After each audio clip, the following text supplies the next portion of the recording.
Mes chers amis, une pièce de tzedaka, la tzedaka, il n'y a rien de plus puissant que la tzedaka. Eh bien, aujourd'hui, le 6e jour du mois de Menachem Av, on a commencé à lire la paracha Vetranan. Je vais vous poser une question. À quel moment vous dites à vos enfants qui vous demandent « J'ai besoin de quelque chose, je t'en prie, donne-moi ça ». À quel moment vous dites à vos enfants « Ça suffit, j'ai dit non, c'est non ». Une fois, 2 fois, 20 fois. Eh bien, écoutez ce qui est arrivé avec Moshe Rabbeinu. Vaetranan, Moshe Rabbeinu dit, j'ai prié, j'ai exigé, j'ai imploré Dieu. Vous savez combien de fois, nous dit le commentaire, la valeur numérique du mot Vaetranan correspond à 515. Eh bien, Moshe Rabbeinu l'a prié 515 fois, implorant à Kadosh Baruch Hu, je t'en prie, laisse-moi rentrer en Eretz Israël. Et Dieu dit, ça suffit, basta, ça suffit, arrête. Et regardez un peu ce que le Midrash nous dit, comment est-ce qu'il a négocié, comment est-ce qu'il a plaidoyé, quels étaient les arguments qu'il a présentés à Kadosh Baruch Hu. Eh bien, d'abord, il dit, laisse-moi, je t'en prie, laisse-moi traverser, que je vois la montagne. Et quelle montagne? Yerushalayim. Et le Beth Amikdash.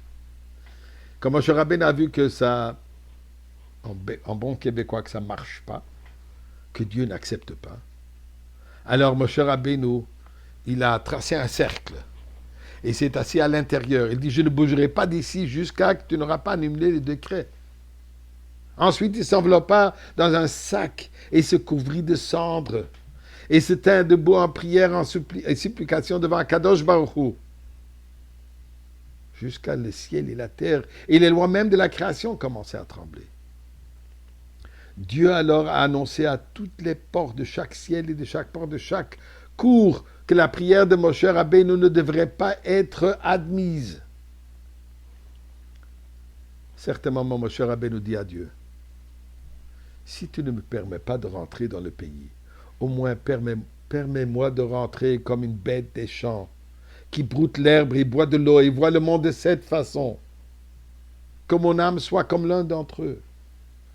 Et Dieu dit, Hanach, assez.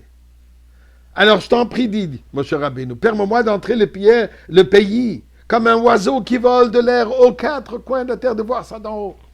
Si je ne peux pas voir d'en bas, au moins laisse-moi voir d'en haut. Et Dieu dit, assez. Et là, Moshe Rabbeinu avance cet argument. Yosef, que moi, j'ai amené les os de l'Égypte, lui, il va être enterré en Eretz Israël, et moi, je n'ai pas droit. Écoutez ce que le bon Dieu lui répond. Oui, Yosef mérite. Pourquoi? Puisque quand Yosef a été pointé qu'il est un enfant hébreu, à l'histoire de la femme de Pharaon qui l'accusait, regarde ce que cet hébreu voulait faire, Yosef a admis. Il dit, oui, effectivement, j'ai été arraché de mon pays, des endroits des Hébreux. Il n'a pas renié le fait qu'il est de là. Toi, Moshe Rabbeinu, quand tu as rencontré les filles de Yitro, Tzipora, quand elle a transmis à son père Ishmitri, tu n'as pas renoncé. Tu as dit oui, Ishmitri. Donc tu te considères, tu as accepté le fait que tu es Ishmitri. Pour cela, tu ne mérites pas de rentrer en Eretz Israël. C'est quoi ce dialogue? C'est quoi cette idée? Eh bien, Moshe Rabbeinu nous demande à Kadosh Baruch Hu.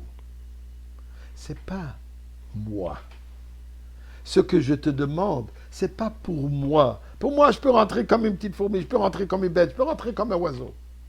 Mais ce que je te demande, que ça soit cette rentrée en Eretz Israël, à ce moment, soit déjà la délivrance finale.